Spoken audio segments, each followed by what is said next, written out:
Hello అండి, hi అండి. One more mini vlog అండి. ఇది వచ్చేసి సాటర్డే సాయంత్రం అనమాట. మధ్యాహ్నం అయితే రైస్ ఎక్కువ చేశాను, అది ఎలా మిగిలిపోయింది. ఇంకా రోజు కూర రసం ఇదే లేకుండా కొంచెం పెరుగు అయితే ఫుల్గా ఉందన్నమాట. ఇక్కడ వీడియో కొంచెం ఆయన తీసినాడు.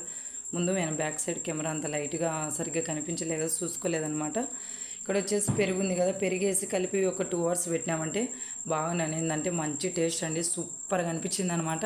ఇక్కడ అంతా కలిపేసి ఒక ఎర్రగడ్డ 2 పచ్చిమిరపకాయలు వేసేసి ఒక 3 hours నానబెట్టేసాను. తర్వాత తింటుంటే అబ్బా సూపర్ టేస్ట్ అండి. మా చిన్నోడు రెడ్డి నేను మా ఆయన కడుపు నిండా తినేసి చల్లగా నిద్రపోయినాం అనమాట.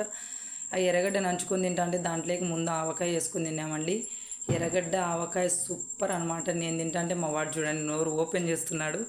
మా వాడికి 2 ముద్దలు పెడుతూ నేను 2 ముద్దలు తినేసి తర్వాత మా రెడ్డికి 2 ముద్దలు పెట్టి మా ఆయన తినేసి అందరం తినేసి పడుకున్నాను అనమాట. మంచిగా చల్లగా అనిపించింది. Please like and share, subscribe అండి. Bye friends, thanks for watching. Bye.